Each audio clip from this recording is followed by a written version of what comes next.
चांगला विद्यार्थी असतो, विद्यार्थिनी असतो, ते सर्वांना शिकायला पाहिजे. मला हे सांगायचं आहे की प्रत्येक वर्गामध्ये जे तुम्ही शिकवतात, एकाची पाठ शिकवतात, ते पाठ शिकवल्यानंतर तुम्ही विद्यार्थ्यांना तो डेव्हलप करायला पाहिजे. अब तुम टीच करो, आता तुम्ही शिकवा. कशा प्रकारे शिकवता येते, कशा प्रकारे एक्सप्लेन करता येते, त्या प्रकारे एखादा स्टुडंट प्रत्येक वेळेला तुम्ही त्या डेव्हलप करायचे. प्रत्येक वर्गामध्ये असे उत्कृष्ट दर्जाचे स्टुडंट असतो. म्हणजे पश्चिम महाराष्ट्राचे या दक्षिणचे उत्तर भारतचे चांगलं असतात असे नाही. प्रत्येक गावामध्ये टॅलेंट असतो, प्रत्येक ठिकाणी टॅलेंट असतो.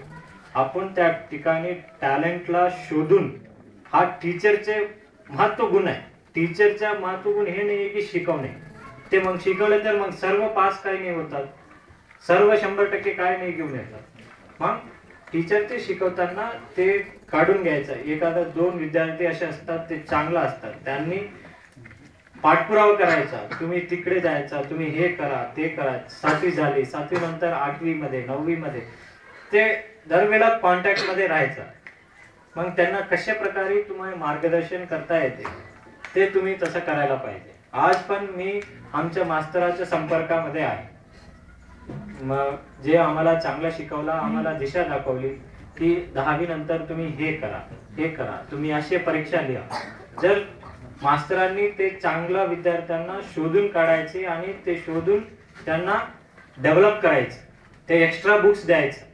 ठीक आहे, वो 4थीचा चांगला शिकतात, मग आणखी काय, आणखी काय, आणखी बरेच करू शकतो.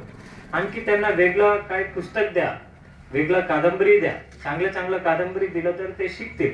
शिकणारे बरेच असे असतात, ते आहे. आणि मला इकडे येऊन बरेच गावकऱ्यांना असे वाटतो ते मुलं शाळेला गेलं तर नोकरी लागलेच पाहिजे.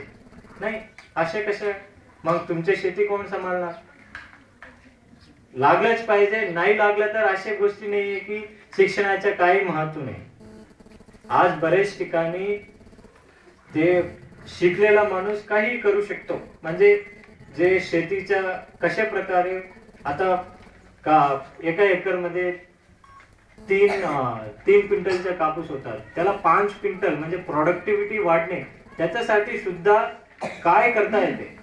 म्हणजे कसे आता इरिगेशन आहे, सिंचन आहे, कशा प्रकारचे इरिगेशन आहे, ते ड्रिप इरिगेशन आहे, स्प्रिंकलर इरिगेशन आहे. आणि खताच्या बाबत तरी वेगळं नवीन त्याच्यामध्ये ऍड होतात. जर तुम्ही तुमच्या मुला शिकलेला असले, त्या बाबत ते माहिती घेऊन